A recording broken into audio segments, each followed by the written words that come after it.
ತಮಿಳುನಾಡಿನ ರಾಜಕಾರಣ ರೋಚಕ ಘಟ್ಟವನ್ನು ತಲುಪ್ತಾ ಇದೆ.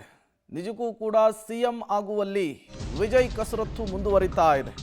ಹೌದು, ದಳಪತಿ ವಿಜಯ್ ಸಿಎಂ ಕನಸಿಗೆ ಬಹುಮತದ ವಿಘ್ನ ಎದುರಾಗಿದೆ.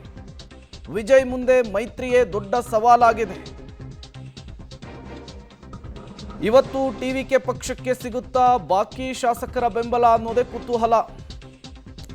ಅಣ್ಣಾ ಡಿಎಂಕೆ ಬಾಹ್ಯ ಬೆಂಬಲವನ್ನು ಪಡೆದು ಸಿಎಂ ಆಗ್ತಾರಾ ದಳಪತಿ ವಿಜಯ್? ಟಿವಿಕೆ ಬಹುಮತ ಸಾಬೀತಿಗೆ ಇನ್ನೂ 6 ಶಾಸಕರ ಬೆಂಬಲ ಬೇಕಾಗಿದೆ. ಬಹುಮತ ಸಾಬೀತಿಗೆ 118 ಶಾಸಕರ ಬೆಂಬಲ ಬೇಕು. Magic number 118. ದಳಪತಿ ವಿಜಯ್ ಸಿಎಂ ಆಗುವಂತಹ ಕನಸಿಗೆ ಈಗ ಬಹುಮತದ ವಿಘ್ನ ಎದುರಾಗಿದೆ. ನಿನ್ನೆ ರಾಜ್ಯಪಾಲರನ್ನ ಭೇಟಿ ಮಾಡಿದ್ರು. ಬಹುಮತದ ವಿಚಾರದಲ್ಲಿ ರಾಜ್ಯಪಾಲರು ಒಂದಿಷ್ಟು ಸಲಹೆ ಕೊಟ್ಟು ಕಳುಹಿಸಿದ್ದಾರೆ. ಹಾಗಾಗಿ ವಿಜಯ್ಗೆ ಬಹುಮತವನ್ನು ಸಾಬೀತುಪಡಿಸುವಂತಹ ಟೆನ್ಷನ್ ಶುರುವಾಗಿದೆ. 108 ವಿಧಾನಸಭಾ ಕ್ಷೇತ್ರದಲ್ಲಿ ಟಿವಿಕೆ ಪಕ್ಷ ಗೆದ್ದಿದೆ.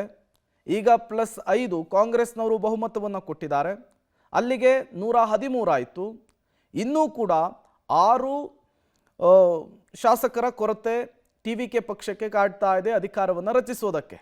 ನೋಡಿ, ಟಿವಿಕೆ 107 ವಿಧಾನಸಭಾ ಕ್ಷೇತ್ರದಲ್ಲಿ ಗೆದ್ದಿದೆ. ಕಾಂಗ್ರೆಸ್ 5 ಜನ ಶಾಸಕರು ಬೆಂಬಲವನ್ನು ಕೊಟ್ಟಿದ್ದಾರೆ. ಅಲ್ಲಿಗೆ 112 ಆಯಿತು. ಇನ್ನು 6 ಶಾಸಕರ ಕೊರತೆ ಎದುರಾಗಿದೆ. ಬಹುಮತ ಸಾಬೀತಿಗೆ ದಳಪತಿ ವಿಜಯ್ ತಮ್ಮ ಕಸರತ್ತನ್ನು ಮುಂದುವರಿಸ್ತಾ ಇದ್ದಾರೆ. ಪಿಎಂಕೆ ವಿಸಿಕೆ ಪಕ್ಷಗಳು ಟಿವಿಕೆಗೆ ಬೆಂಬಲಿಸ್ತವ ಅನ್ನೋದೇ ಈಗಿರುವಂತಹ ಪ್ರಶ್ನೆ.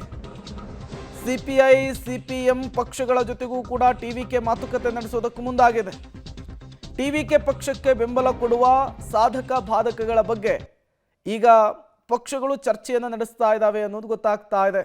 ಮತ್ತೊಂದು ಕಡೆ ಅಣ್ಣಾ ಡಿಎಂಕೆ ಅಧಿಕೃತವಾಗಿ ಘೋಷಣೆ ಮಾಡಿದೆ, ಯಾವುದೇ ಕಾರಣಕ್ಕೂ ನಾವು ವಿಜಯ್ ಬೆಂಬಲಕ್ಕೆ ಬರೋದಿಲ್ಲ, ಟಿವಿಕೆಯ ಸರ್ಕಾರಕ್ಕೆ ನಾವು ಸಹಕಾರವನ್ನು ಕೊಡಲ್ಲ ಅಂಥೇಳಿ. ಬಟ್ ಅಣ್ಣಾ ಡಿಎಂಕೆಯ ಕೆಲ ಶಾಸಕರುಗಳು, 30ಕ್ಕೂ ಹೆಚ್ಚು ಶಾಸಕರುಗಳು ಟಿವಿಕೆ ಸರ್ಕಾರದ ಪರ ಒಲವನ್ನು ಹೊಂದಿದ್ದಾರೆ ಅನ್ನೋದು ಗೊತ್ತಾಗ್ತಾ ಇದೆ.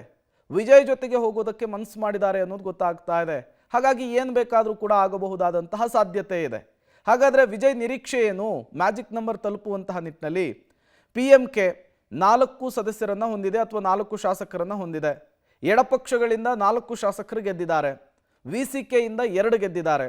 ಒಟ್ಟು 10 ಜನ ಶಾಸಕರು ಗೆದ್ದಿರುವಂಥದ್ದು. ಇವರೆಲ್ಲರೂ ಕೂಡ ಡಿಎಂಕೆಯ ಮೈತ್ರಿಯ ಭಾಗವಾಗಿದ್ದರು. ಈಗ ಅವರನ್ನು ಕರೆತರುವಲ್ಲಿ ವಿಜಯ್ ಸಕ್ಸಸ್ ಆಗ್ತಾರಾ ಅನ್ನುವಂತಹ ಕುತೂಹಲ. ಪಿಎಂಕೆ ಕ್ಲಾರಿಫಿಕೇಶನ್ ಅನ್ನು ಕೊಟ್ಟಿದೆ, ಯಾವುದೇ ಕಾರಣಕ್ಕೂ ನಾವು ವಿಜಯ್ ಜೊತೆಗೆ ಹೋಗಲ್ಲ, ಡಿಎಂಕೆ ಜೊತೆಗೆ ನಾವು ಮುಂದುವರಿತೀವಿ ಅಂತೇಳಿ. ಹಾಗಾಗಿ ಏನಾಗುತ್ತೆ ಮುಂದಿನ ಬೆಳವಣಿಗೆಗಳು ಅನ್ನುವಂತಹ ಕುತೂಹಲ ಇದೆ. ಡೀಟೇಲ್ಸ್ ಅನ್ನು ಕೊಡೋದಕ್ಕೆ ಚೆನ್ನೈನಿಂದ ನಮ್ಮ ಪ್ರತಿನಿಧಿ ಮಸೂದ್ ನೇರ ಸಂಪರ್ಕದಲ್ಲಿ ಜಾಯಿನ್ ಆಗಿದ್ದಾರೆ. ಮಸೂದ್, ನಿಜಕ್ಕೂ ಕೂಡ ಮ್ಯಾಜಿಕ್ ನಂಬರ್ ಅನ್ನು ತಲುಪೋದಕ್ಕೆ ಈಗ ಕಸರತ್ತು ನಡೆಸಬೇಕಾದಂತಹ ಪರಿಸ್ಥಿತಿ ವಿಜಯ್ ಅವರಿಗೆ ನಿರ್ಮಾಣವಾಗಿದೆ.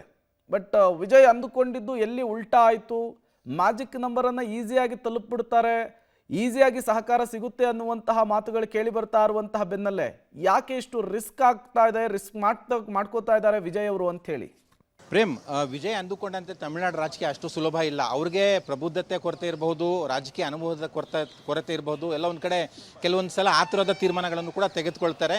ಆ ಹಿನ್ನೆಲೆಯಲ್ಲಿ ಎಲ್ಲ ಒಂದು ಕಡೆ ಹಿನ್ನಡೆ ಆಗ್ತಿದೆ ಅನ್ನುವಂಥ ಚರ್ಚೆಗಳು ಕೂಡ ನಡೀತಾ ಇದ್ದಾವೆ. ರಾಜಕೀಯ ವಿಶ್ಲೇಷಕರ ಪ್ರಕಾರ ಸದ್ಯಕ್ಕೆ ವಿಜಯ್ ಪರ ಕಾಂಗ್ರೆಸ್ ಸೇರಿ ಒಟ್ಟು 112 ಜನ ಇದ್ದಾರೆ. ಆದರೂ ಕೂಡ ರಿಸ್ಕ್ ತೆಗೆದುಕೊಂಡು ಅವರು ಸರ್ಕಾರ ರಚನೆ ಮಾಡ್ತಾರೆ ಅನ್ನುವಂಥ ಚರ್ಚೆಗಳು ಕೂಡ ನಡೀತಾ ಇದ್ದಾವೆ. ಜೊತೆಗೆ ಇಲ್ಲಿನ ಜನ ಕೂಡ ಅದೇ ನಂಬಿಕೆಯಲ್ಲಿದ್ದಾರೆ. ಆದರೆ ರಾಜಕೀಯ ಸಮೀಕರಣ ಕೂಡಿ ಬರ್ತಿಲ್ಲ. ಅದು ಸದ್ಯಕ್ಕೆ ಅವರಿಗೆ ಹಿನ್ನಡೆ ಆಗಿರುವಂಥದ್ದು. ಸದ್ಯಕ್ಕೆ ಅವರ ಬಳಿ 107 ಶಾಸಕರಿದ್ದಾರೆ.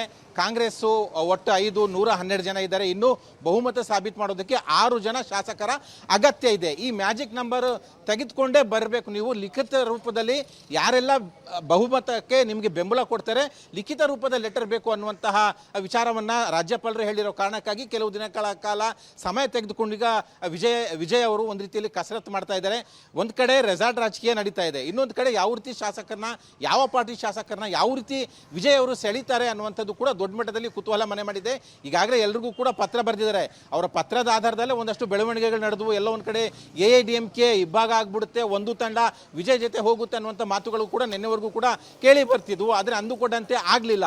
ಕಾಂಗ್ರೆಸ್ ಅದಕ್ಕೂ ಮುನ್ನನೇ AIADMK ಮುನ್ನನೇ DMK ಇಂದ ಆಚೆ ಬಂದು TVKಗೆ ಬೆಂಬಲ ಕೊಡ್ತು. ಈ ಬೆನ್ನಲ್ಲೇ DMK ಒಂದು ರೀತಿ ಎಲ್ಲೋ ಒಂದು ಕಡೆ ಒಳ ರಾಜಕೀಯದಲ್ಲಿ ಶಾಮೀಲಾಗಿದೆ ಅನ್ನುವಂಥ ಮಾತುಗಳು ಕೂಡ ಕೇಳಿ ಬರ್ತಿದ್ದಾವೆ. ಮೇಲ್ನೋಟಕ್ಕೆ ಮಾತ್ರ ನಾವು ವಿರೋಧ ಪಕ್ಷವಾಗೇ ಇರ್ತೇವೆ ಅನ್ನುವಂಥ ಮಾತನ್ನು ಸ್ಟಾಲಿನ್ ಹೇಳಿದ್ದಾರೆ ಅಂತಂದು ಕೂಡ ಹೇಳಲಾಗ್ತಿದೆ. ಆದರೆ ಒಳ ರಾಜಕೀಯ ಜೋರಾಗಿ ನಡೀತಿದೆ. TVKಯನ್ನು ರಾಜಕೀಯದಿಂದ ಅಂದರೆ ಅಧಿಕಾರ ರಚನೆಯಿಂದ ದೂರ ಇಡಬೇಕು, ಜೊತೆಗೆ ಕಾಂಗ್ರೆಸ್ಗೂ ಕೂಡ ಪಾಠ ಕಲಿಸಬೇಕು ಅಂತ 5 ದಶಕಗಳ ಕಾಲ ಕಾಂಗ್ರೆಸ್ DMK ಜೊತೆ ಇತ್ತು. ಈಗ ಆಚೆ ಬಂದಿರೋದು ಸಹಜವಾಗಿ ಸಿಟ್ಟು ಬಂದೇ ಬರುತ್ತೆ DMK ಮುಖ್ಯಸ್ಥರಿಗೆ. ಇತ್ತ AIADMK ಶಾಸಕರನ್ನ ಸೆಳೆಯೋದಕ್ಕೂ ಕೂಡ ಕಸರತ್ತುಗಳು ನಡೀತಾ ಇದ್ದಾವೆ. ಆದರೆ ಅವರ ಶಾಸಕರು ರೆಸಾರ್ಟ್ ಮೊರೆ ಹೋಗಿದ್ದಾರೆ. ಅವ್ರನ್ನ ಒಂದು ರೀತಿಯಲ್ಲಿ ಸುರಕ್ಷಿತವಾಗಿ ಇಟ್ಕೊಳ್ಳೋದಕ್ಕೆ ಅವರು ಪ್ರಯತ್ನ ಪಡ್ತಿದ್ದಾರೆ. ಒಟ್ಟಾರೆಯಾಗಿ ಇತರೆ ಇನ್ನೊಂದಷ್ಟು ಪಕ್ಷಗಳಿದ್ದಾವೆ. ಆ ಪಕ್ಷಗಳು 8-9 ಸಣ್ಣ ಪುಟ್ಟ ಪಾರ್ಟಿಗಳು ಕೂಡ ಇದ್ದಾವೆ.